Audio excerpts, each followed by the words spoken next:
What's up, everybody? This is Rob Swanson, and I am back for another episode of The Real Freedom Show. This is episode number 5. We are picking up in episode number 5 where we left off in episode number 4. This is part 2 of a 2-part series where I'm talking about how do you scale your real estate investing business. Now, a lot of times on this show, a lot of times in conversations that I have with real estate investors, I have conversations about how do you start your real estate investing business? How do you get your head wrapped around and understand the idea and the concept of real estate investing? Other conversations I have, how do you grow your real estate investing? How do you do more? How do you make more money? How do you get this thing to the size that you want it to be? And then there's that third conversation that I have, which is how do I scale it? And as we talked about in the last episode, and kind of been a theme on the Real Freedom Show, is how do you remove yourself out of day-to-day operations and run a business that serves your lifestyle and provides you the freedoms and the flexibilities and the things that you want to do on a daily basis. That's scale. Scale is a significant increase in the output from the business with little to no increase in input. So you get a lot more out of it without having to put a lot more into it. Now, I'm going to say this because this is one of the questions that I get a lot of times when you talk about scale, because I said this in part 1. You'll never scale your business until you hire a team. Period. End of story. You will not scale your business until you hire a team. And a lot of people have this idea that, isn't that taking advantage of people? Isn't that isn't that being self-serving and all about me? Well, let me just say this in a couple ways. Number one, no, because what I believe is that you build a team, you build a company by bringing people on board that fit your culture, fit your ideals, fit your core values, fit what you want to do, and they're looking for an opportunity to plug in with a leader, a company, the core values, the other people, and do something that is meaningful for them. Not everyone is designed and set out to be the owner of a business. Not everyone is set out to be the leader of a company. There are people that need to be in an employment or in a or choose to be in some other role. And being the high driving type A personality that I am, it took me years, because I'm sometimes not the sharpest pin in the pincushion, and it took me years to understand that there are different personalities for different people. And so this idea that am I taking advantage of someone? The answer to that is an unequivocal no. What I'm actually doing is providing value to my employees, to my team members. I think of them as team members. I don't think of them as employees, because here's how we approach it. We have created in our companies core values. We have 9 core values. Now, I believe that 9 core values is probably on the bigger list side of what most businesses should have or need. But as we built our core values and as they went from core value number 1 to 2 and all the way down to 9, what I discovered is that each one, and I did this intentionally and on purpose, I built each one to go from core value number 1 to core value number 2, core value number 2 to core value number 3, and each sort of builds on the next all the way down. And I got to 9, I got to the end, and I looked back and I said, can I take any of these out? Can I take any of these out? And the answer was no. And so the core values give me the guiding perspective on who is going to fit our culture, who's going to fit our team. Because I don't believe that you can force culture. Now, this is a big piece of building a team, hiring employees, and doing what I'm talking about here to scale. I don't believe that you can hire culture. I don't believe you can build culture and force it. What I believe is that you hire culture. You hire people that already have the same ideas and beliefs and values that you have, into your business, and then everything works. And so one of the first steps to building your team is to say, who are you and what do you stand for? Now, we're going to dive, back into the technical sides of this, because in part one, we sort of left off at that first or second step of the hiring process. And in our business, we have a very specific multi-step hiring process that we put people through, and we don't deviate from it, because I've learned that if we deviate from the process, we end up hiring the wrong people. But if we follow the process and are disciplined enough business owners to follow the process and let it work itself through, we hire the right people. Now, the idea or the tendency for some people is to say, I found this person, I think they're going to be great. The idea for many people is to rush that process.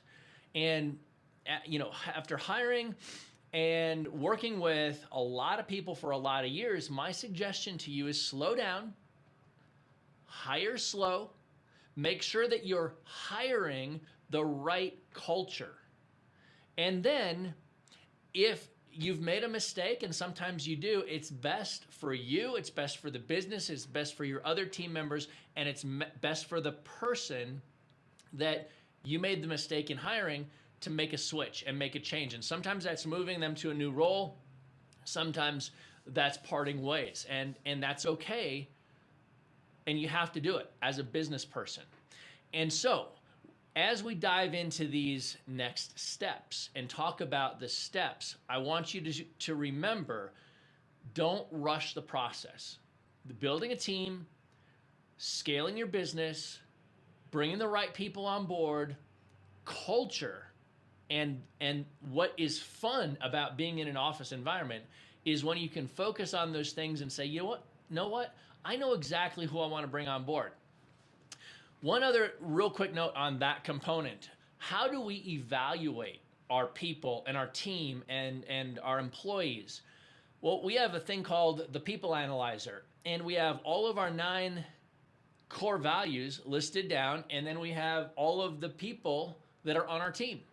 And every single core value is rated against every single team member by asking this question. Does this person demonstrate this core value most of the time?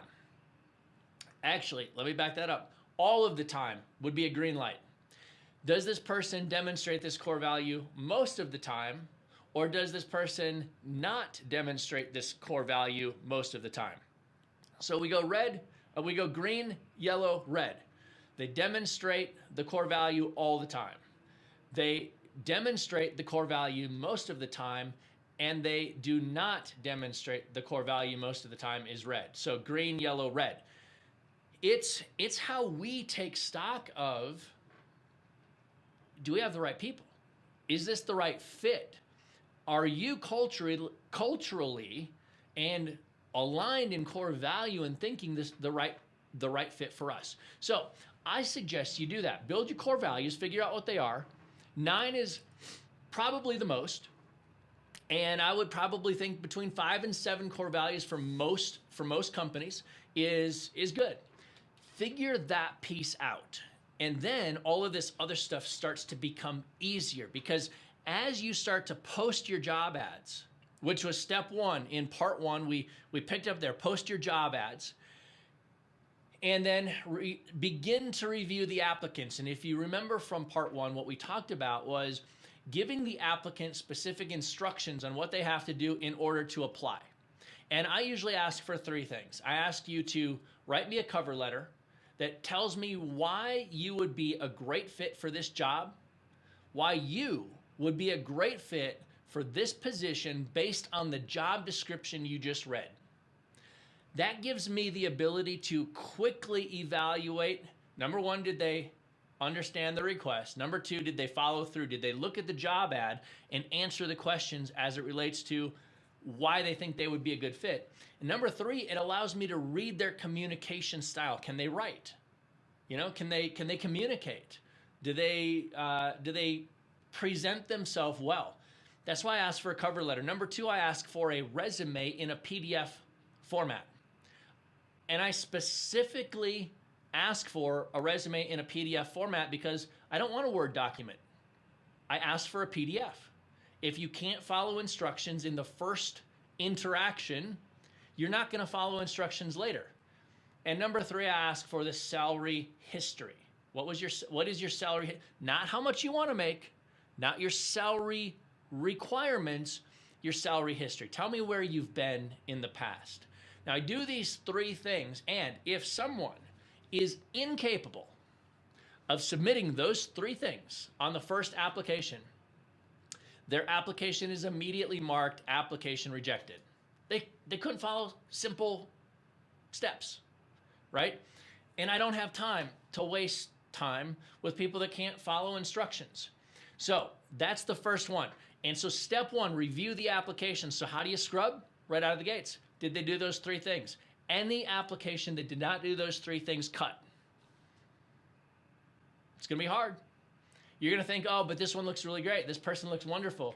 Yeah, I know they submitted their application in a Word document and they forgot to write a cover letter, but wow, their resume looks fantastic. It's not what you're looking for. You're looking for someone that can follow the instructions and then present themselves well. And if you don't get the cover letter, you have no idea. And now what you're doing is you are wasting your time, or you're wasting your team's time following up with people who may or may not cut it.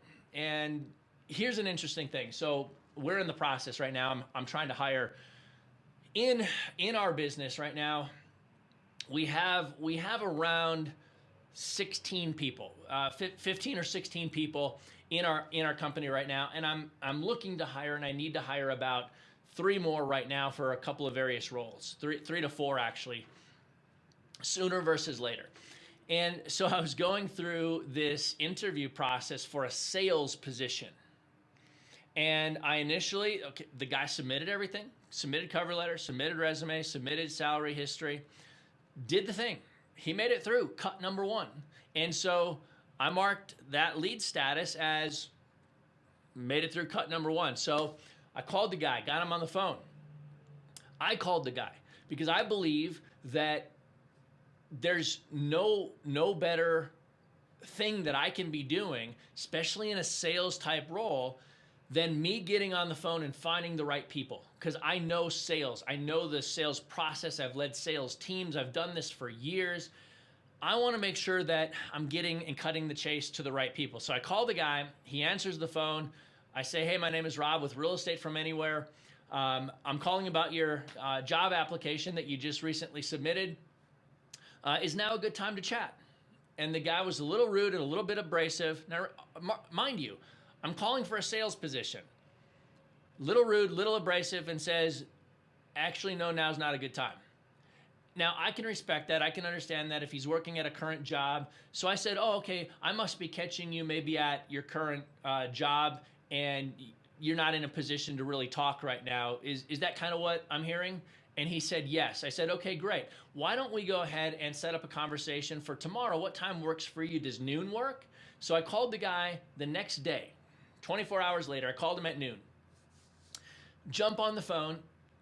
Hey, my name is Rob with Real Estate From Anywhere. I'm just calling about your resume and application that you submitted for a position that we had recently posted. Is now still a good time to talk? We had scheduled for noon.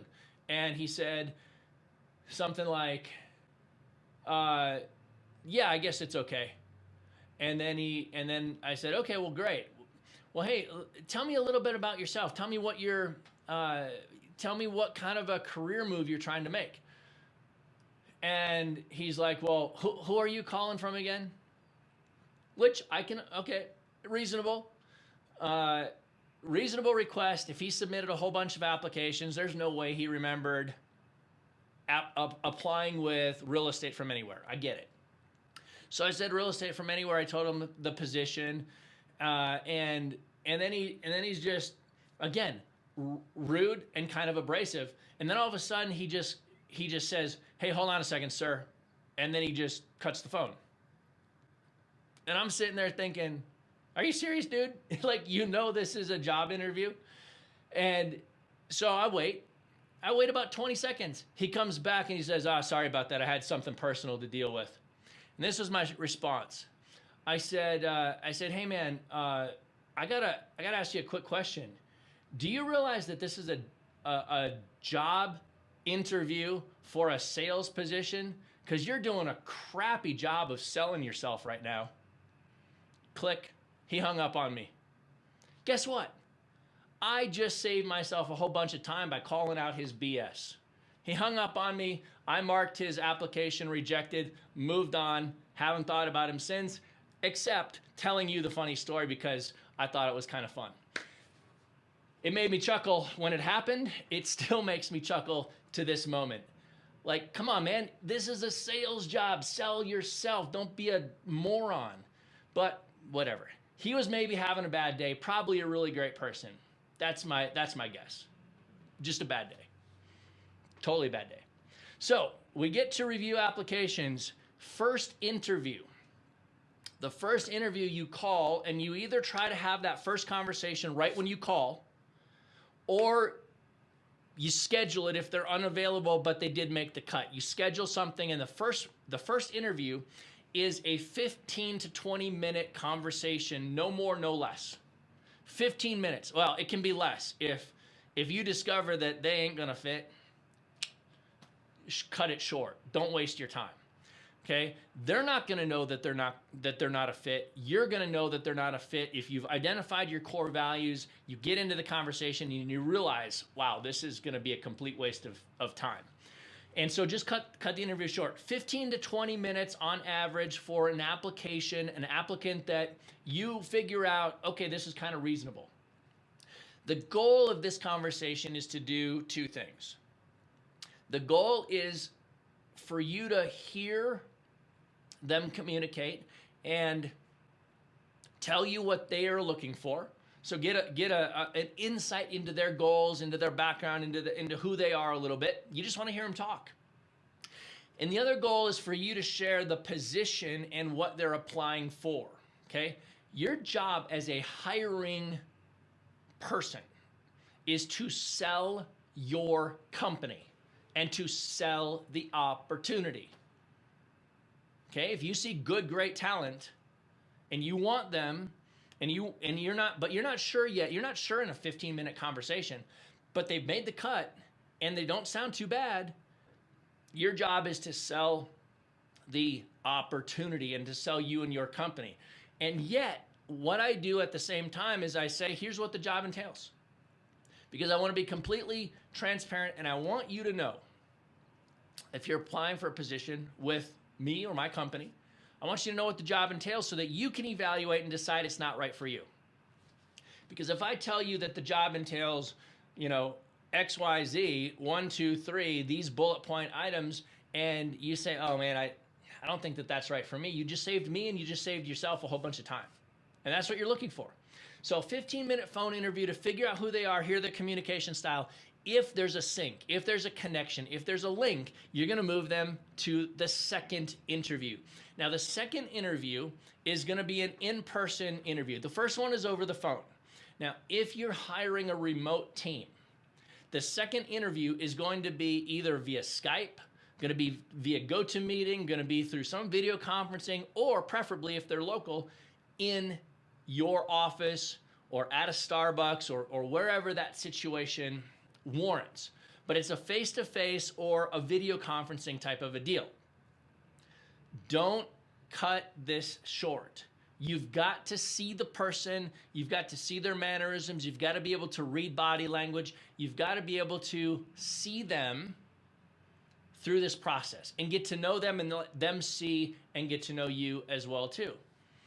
The second interview is diving deeper into their background and their history and their process and what they've done and talking about things that have gone well in their career and things that have been a struggle in their career and how did they handle things in their career and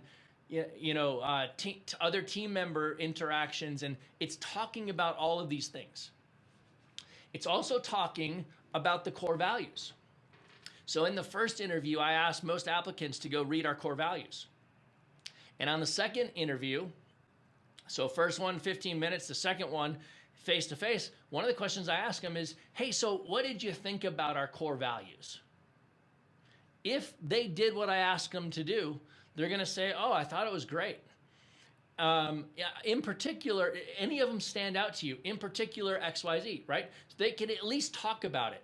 Yeah, I went to your webpage and I read them and I really liked it. It sounded really good. If they didn't do the job, if they didn't go look at the core values as one of my only instructions on that first 15-minute interview, and they can't come back and communicate to me that they did it and that they either liked or disliked the core values, where am I at from a hiring standpoint, communicating and working with this person to move them along?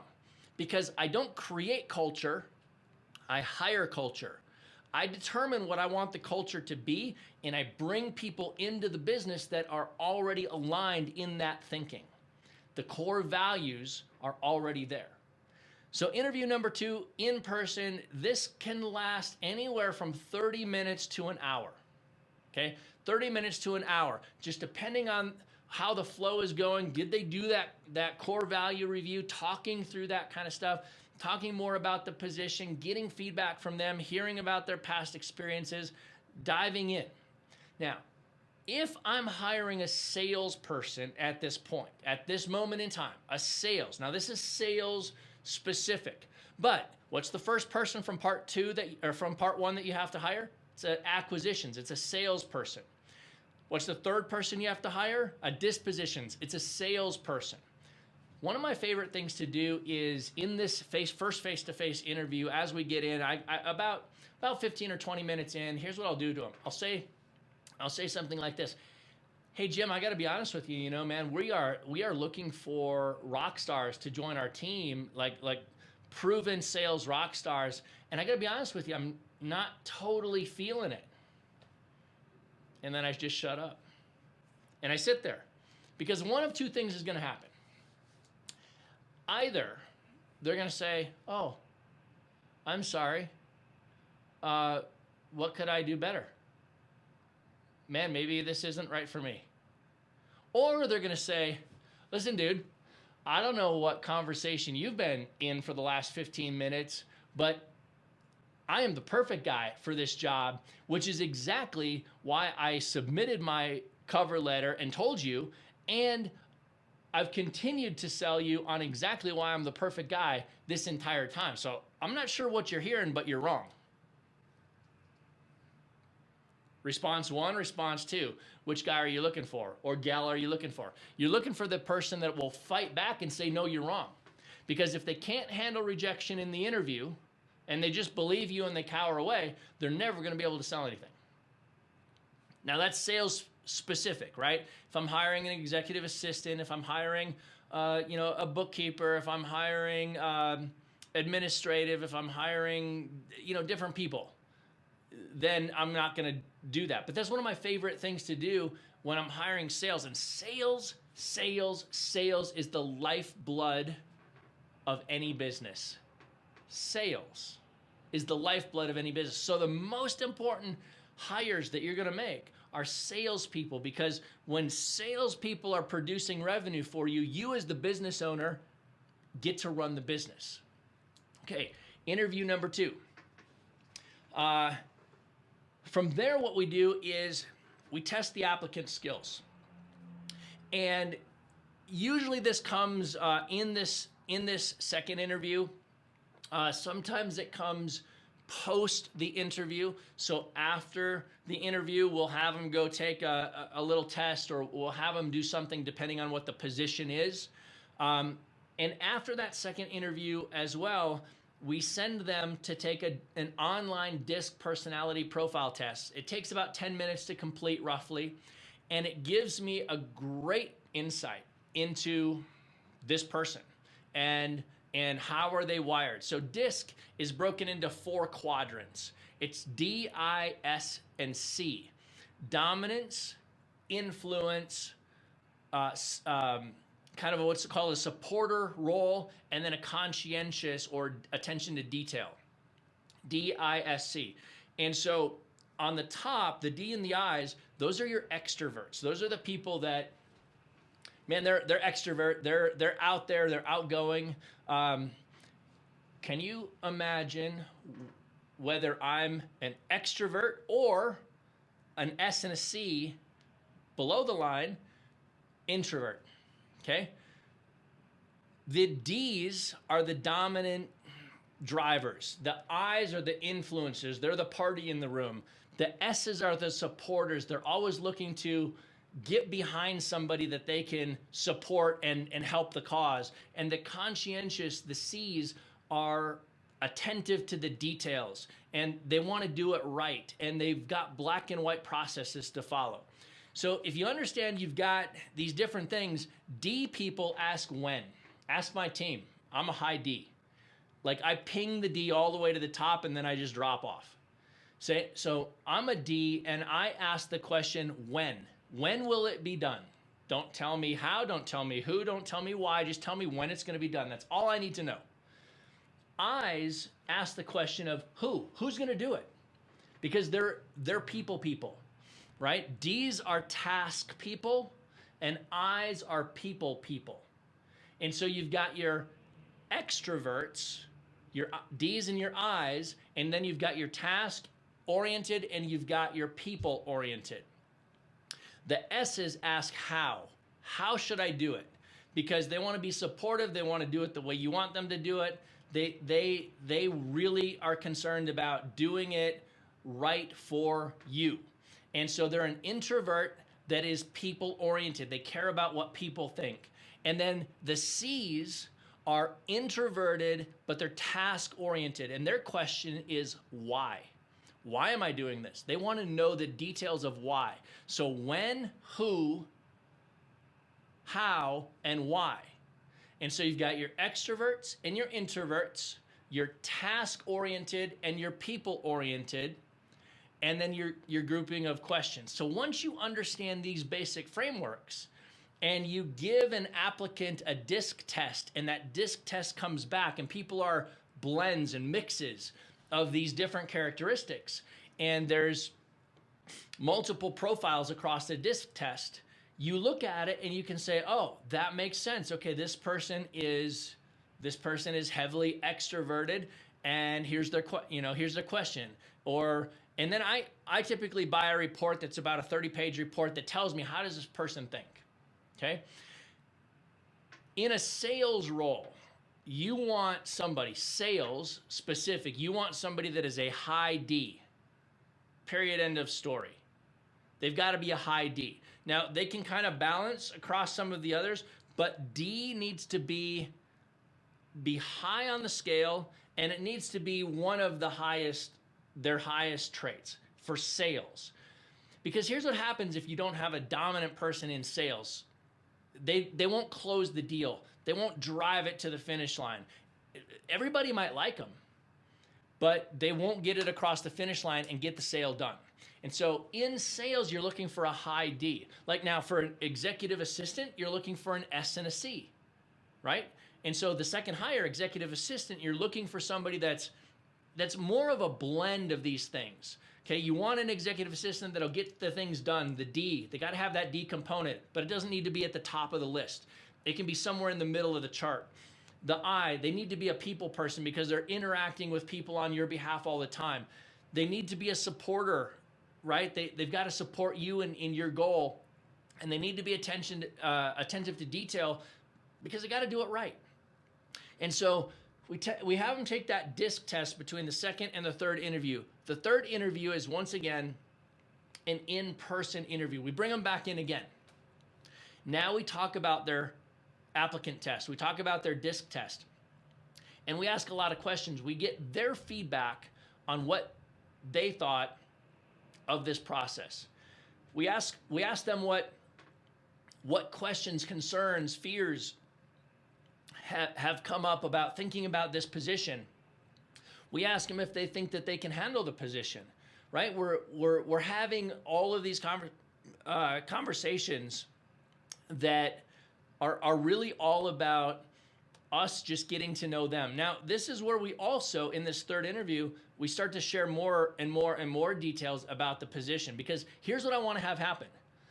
I want to tell you something about the position and our culture and what it's like to work here that makes you say, I don't want to be there. I want you to save me the time, because it is expensive to hire people in opportunity cost, effort, energy, not always financially. It's not always expensive to hire someone financially. It's expensive to hire someone emotionally, with your time, with your effort, with your energy, with your training, and all of that stuff. Now, that being said, one of the things that we have done, particularly in our franchise business, is we have systematized and automated the entire process of hiring people and training people, onboarding employees for our franchisees. So we know that our franchisees want to and need to ascend and escalate out of the business. They want to run a true, legitimate business at scale. And so we've created the systems and the processes that allow them to step in and plug in and do all of that. We've put in the hard work. So the third interview is in person, and we review all of these components. The next step is what we do is what we call a spouse dinner. So the applicant, if they're married, we're going to go out, myself, my wife, the applicant, and their significant other, their spouse. If they're married, we make it a requirement. If they're not married, we can't require it, right? But if they're married, we make it a requirement that we're going to go out, the four of us, and we're going to have dinner, because I want to see how you react outside of the environment of the interview. I want to get into a restaurant. I want it to be casual. I want us to talk no business. I want to know what you do on the weekends. I want to get to know you. And that's where you start to see that. The reason we do the spouse and the spouse dinner is honestly because if you're married to crazy, crazy's coming to work. If you're married to crazy, crazy's coming to work. And I don't want crazy coming to work. And so maybe that sounds really bad. I don't know.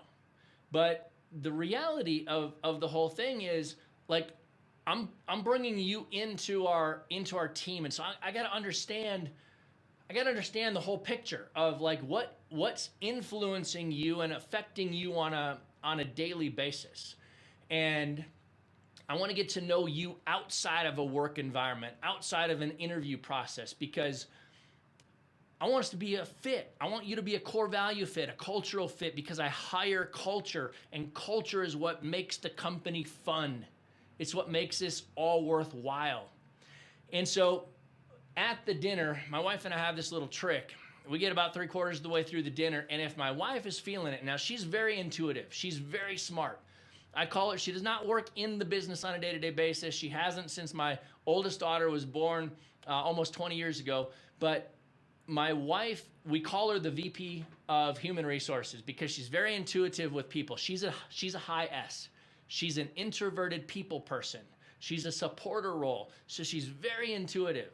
And 3/4 of the way through the dinner, she'll kick me in the shins if she thinks that this is a person that I should extend an offer to. Now, by the time we get to the dinner, I feel like, okay, this person standing alone, I would go ahead and extend an offer to them. The spousal dinner is, let's get to know the rest of the story, and let's let my wife use her intuition and read people as well. So if I get a kick in the shin, I know I can extend an offer. If I don't get a kick in the shin, we end the dinner and we do a follow-up. That's our process. Then we make a job offer or we don't.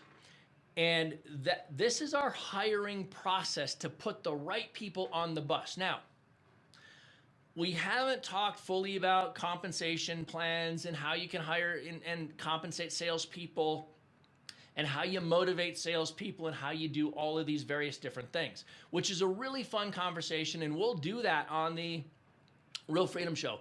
If you have questions about any of that, about how we do it, about how we think about it, how we motivate sales guys to hit performance quotas, how we compensate them with bonus tiers and all of that stuff, shoot me a text or call in your question to 720-605-6265. 720-605-6265. That is the Q&A line here at The Real Freedom Show. If you have any questions about this stuff, let me know.